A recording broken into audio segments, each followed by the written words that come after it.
The iPhone 3GS, released in 2009, brought a faster processor, more memory, a much better camera, and somehow managed to hold up really well throughout its entire life cycle. But it wasn't perfect. Hey, how's it going? I'm Josh from 91 Tech, and today we're talking about the iPhone 3GS and why it was almost great.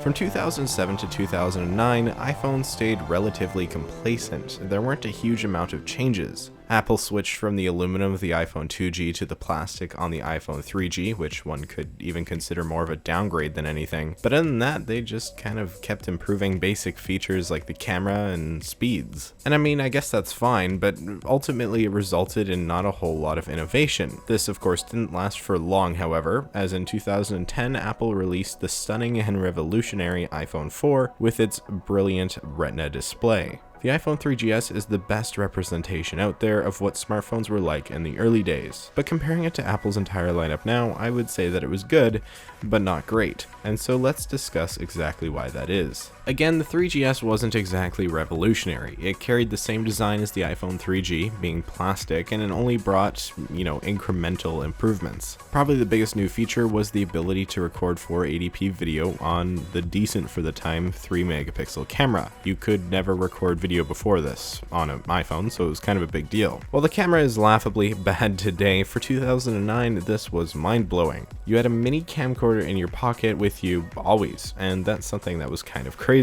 And while pictures and videos don't look like the hot garbage you'd kind of expect them to, they certainly don't hold up today. But again, you need to think in the context of 2009. With good lighting, I got some surprisingly half-decent shots. But it wasn't terribly easy. You need to hold the phone very still in order to avoid any blurriness, which was certainly an annoyance. Just something that seems to happen a lot with these older phone cameras. Besides the camera, the 3GS brought double the RAM of the previous generation with 256 megabytes. That sounds bad. And it is, but again, context is everything. This was blazing fast in 2009, and the phone never really slowed down, which is kind of a big deal. And this, of course, brings us to my next point. The iPhone 3GS ran every single version of iOS that it was given pretty much flawlessly.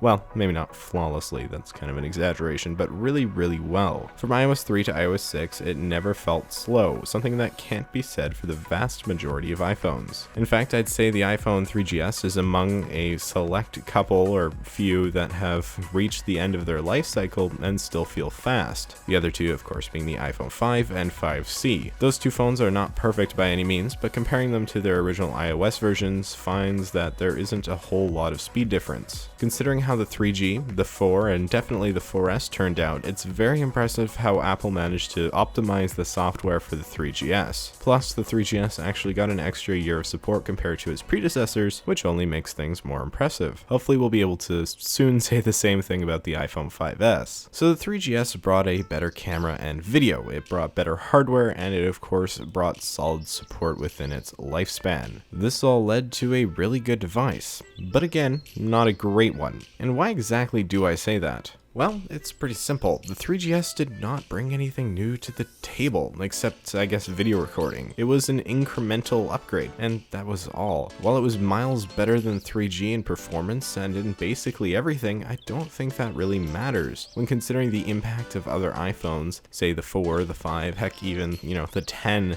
3GS just doesn't hold up. But honestly, I think that's okay. The 3GS for me represents the best of Apple simply because of how long it was completely usable. And I don't think it's a problem that it's not perfect. I think the problem is that it's still managed a lot better than some of Apple's much more innovative phones like the iPhone 4. Even if Apple doesn't intentionally slow down phones, they need to stop doing it accidentally because it kind of sucks. Plus, they don't give you the ability to downgrade. And so it's just kind of plain sad that a phone might end its life in a basically unusable state. And the 4 is a good example. While I wouldn't say it's absolute garbage on iOS 7, it's still quite slow and it should in the very least be faster. It wouldn't be a problem if Apple allowed downgrading. People could go back to iOS 6 and everything would be good. But of course, Apple doesn't. And for some reason they do now on the 4S for whatever reason, but for the vast majority of devices they don't. And so what am I saying here? Well, I'm saying that the 3GS was a very good iPhone. One of the best, but